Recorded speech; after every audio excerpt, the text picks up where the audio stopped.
اعوذ باللہ من الشیطان الرجیم بسم اللہ الرحمن الرحیم۔ السلام علیکم ناظرین۔ بیان کیا جاتا ہے کہ جب حضرت موسیٰ علیہ السلام نے فرعون کے خلاف جنگ کرنے کا ارادہ کیا تو فرعون نے ان کو اجازت دے دی کہ وہ اپنے لشکر کو ساتھ لے کر واپس جا سکتے ہیں۔ جب آدھے رستے میں حضرت موسیٰ علیہ السلام چلے گئے تو فرعون ان کے پیچھے ان کے تعاقب میں آیا اور اس ارادے سے آیا کہ وہ موسیٰ علیہ السلام کو نعوذ باللہ قتل کرے گا۔ موسیٰ علیہ السلام نے دریائے نیل پار کیا۔ جب فرعون دریائے نیل میں غرق ہو گیا تو اس وقت تمام بنی اسرائیل مسلمان ہو چکے تھے۔ حضرت موسیٰ علیہ السلام کو بھی سکون نصیب ہوا تو اللہ تعالیٰ کا یہ حکم تھا کہ آپ بنی اسرائیل کو ساتھ لے کر بیت المقدس میں داخل ہو جائیں۔ اس وقت بیت المقدس پر قوم عمالقہ کا قبضہ تھا۔ قوم عمالقہ ایک بدترین قسم کی کافر قوم تھی۔ وہ بہت زیادہ طاقتور تھے، جنگجو تھے اور بہت ہی زیادہ ظالم قسم کے لوگ تھے۔ حضرت موسیٰ علیہ السلام کے ساتھ اس وقت 6 لاکھ بنی اسرائیل کے لوگ تھے۔ تو آپ نے اپنے لوگوں سے فرمایا کہ ہم قوم عمالقہ کے خلاف جہاد کریں گے، ان کے ساتھ جنگ کریں گے اور بیت المقدس کو فتح کریں گے۔ اس وقت حضرت موسیٰ علیہ السلام کے ساتھ 6 لاکھ بنی اسرائیل تھے۔ انہوں نے حضرت موسیٰ علیہ السلام کے ساتھ چلنے کا ارادہ کر لیا، لیکن جب وہ راستے میں پہنچے تو اچانک سے وہ بزدل ہو گئے اور کہنے لگے کہ بیت المقدس پر اس وقت قوم عمالقہ کا قبضہ ہے، وہ بہت زیادہ طاقتور ہیں، وہ ظالم ہیں، وہ ہم کو ہر صورت میں مار دیں گے، اس لیے وہ شہر میں کبھی بھی داخل نہیں ہوں گے۔ انہوں نے حضرت موسیٰ علیہ السلام کو یہ بھی کہہ دیا کہ آپ کا خدا ہے تو وہ جائے اور جا کر ان سے جنگ کرے، ہم تو یہاں بیٹھے رہیں گے۔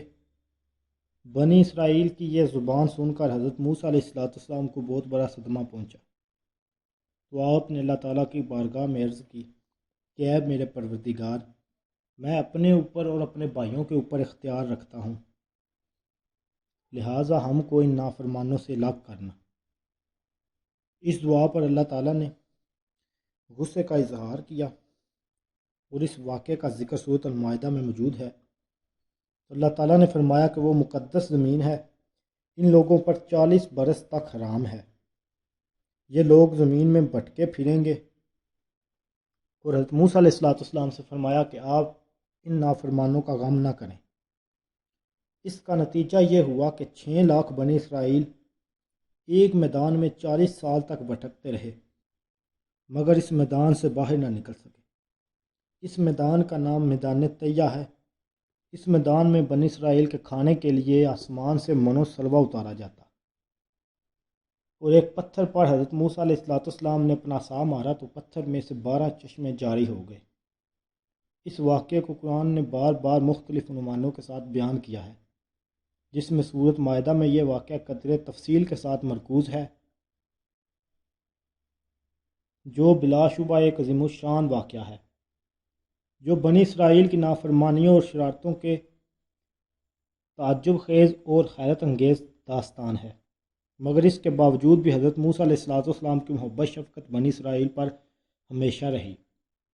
جب یہ لوگ میدان طیہ میں بھوکے پیاسے ہوئے تو حضرت موسیٰ علیہ السلام نے دعا مانگ کر ان لوگوں کے لیے من و سلوہ نازل کرایا اور پتھر پر عصا مارا جس سے 12 چشمے جاری ہو گئے۔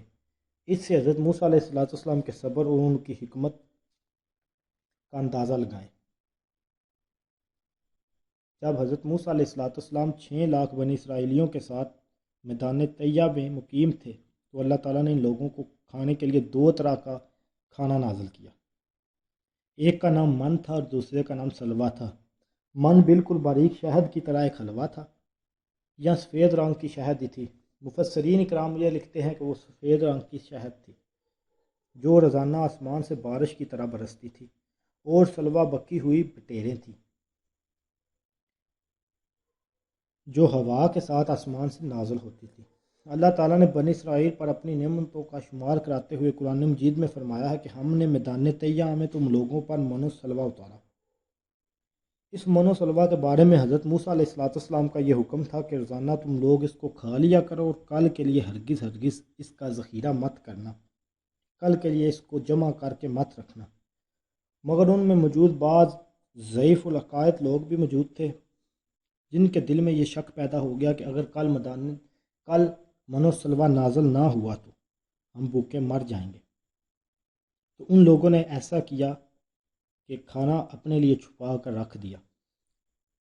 جب انہوں نے کھانا اپنے لیے چھپا کر رکھا تو یہ سیدھی سیدھی نبی کی نافرمانی ہو گئی، اور اس کی وجہ سے ایسی نحوست پھیلی کہ جو لوگ کل کے لیے کھانا جمع کر کے رکھ رہے تھے ان کا کھانا خراب ہونا شروع ہو گیا، ان کا گوشت گلنا سڑنا شروع ہو گیا، اور وہاں سے ہی یہ سلسلہ شروع ہوا کھانا خراب ہونے کا۔